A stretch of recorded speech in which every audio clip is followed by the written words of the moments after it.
And that's as good a start as any. Oh my God, that Precisely. So, from my point of view, I'm just curious as to maybe why does Mapstone exist at all? Mapstone exists because I wanted to learn. I live in the middle of nowhere, and I always had to go far, far away to find somebody who could teach me a thing or two. And then, really skipping all the steps, a tree fell on my garage, smashed it, and we built it back together as a studio. What kind of tree was it? It was a holly tree. All right. And it came down, and was it a catastrophic hit? yeah, it was a complete smasheroo. And so nothing was left except really two walls. So we had to build all those walls back up again, actually.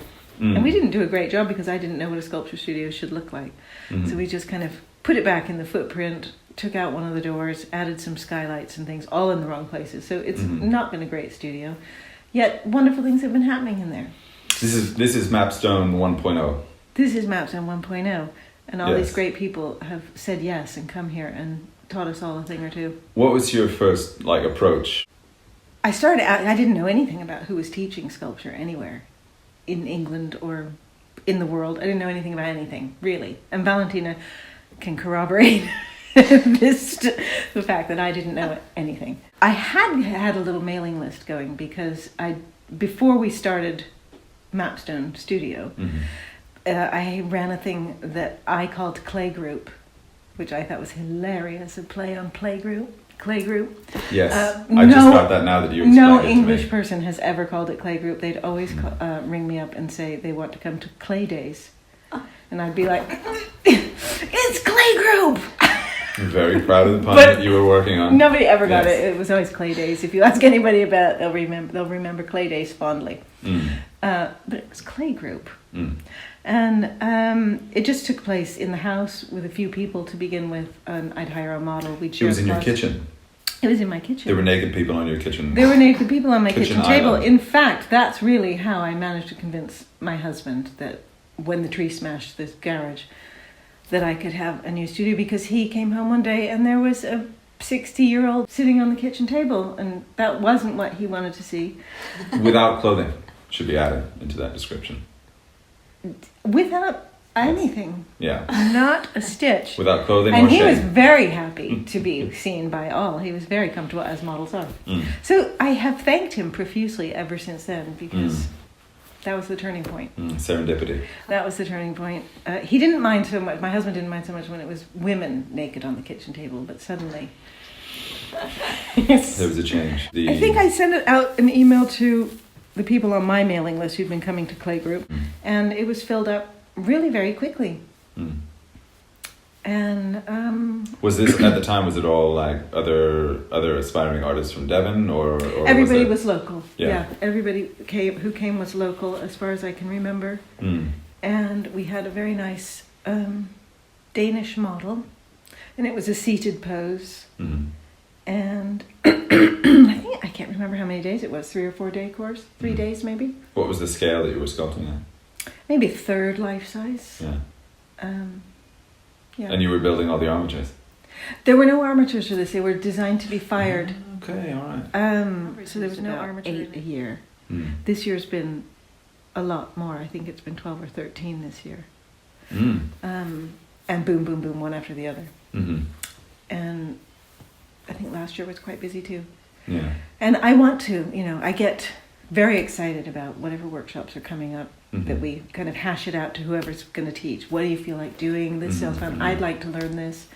And that it tends to go on what I'm up for and what they're up for. Yeah. And then I get very excited about it, and I can't say no. I can't kind of stop myself from letting these workshops happen. So I become very overwhelmed quite easily. And it's been a great year this year. Yeah. But it is easy to get overwhelmed, isn't it? Like when you're kind of doing the planning and the working. Yeah, and also you're taking the workshop as well. Sensibly, if I'm talking to you about planning 2019, yeah. And I say this every year, well, we'll have sort of, a month between workshops or 2 weeks minimum between workshops. We have had them back to back this year because somebody's come up with an idea that's just so fantastic I can't pass it up. Mm-hmm. Or I've come up with this great idea and persuaded somebody to do it. Yeah. It's primarily figurative Yeah. because that's my interest. Mm. And I think once you discover that it's really lovely to do a workshop, it's great to go and visit somewhere else in the world and do what you like to do. Yeah. It makes it worth the travel somehow.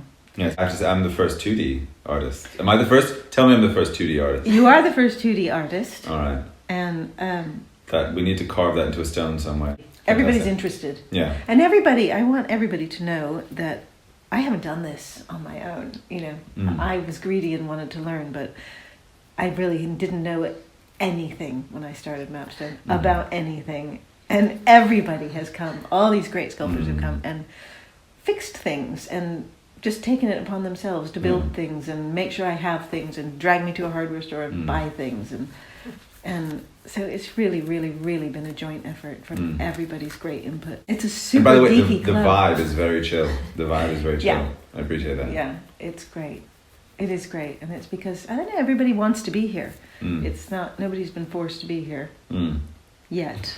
I think what I tried to do, when I started, one of the things was that I went on lots of workshops and I found them wanting. I found that people felt stressed. People didn't feel cosseted in any way, and they were trying hard. They're pushing themselves hard, and then they go home and feel they've had a bad day on the bad days. And they don't. It just was kind of felt like it needed to be a more cosseting, loving experience. Weirdly, don't put loving in there. Take that out. This is in no way going to be cut. It has to be cut. This is absolutely 100% going in. Talk about the loving vibe that we have at Mapstone. Wait, isn't there a Friends thing? It's loving, and when Joey wants to do You it. said you were going to sing. I didn't believe you. But I thought what I wanted to do was run a workshop, get these great people in. All they had to do was turn up. Tell me what they needed, what they wanted to teach, what armatures they want, how it had to be managed. And I have everything ready, and I handle all the emails and all the calls and all the everything. All they have to do is pick a date and pitch up. And pretty much it's worked like that. When you're wanting to do sculpture with somebody great, you don't really care where it is. It could be, in a basement in your town, anywhere. Yeah. So it's a bonus when you get here that it also happens to be beautiful. Fair enough. And you also get to hang out with a bunch of other people who are super geeky about sculpture.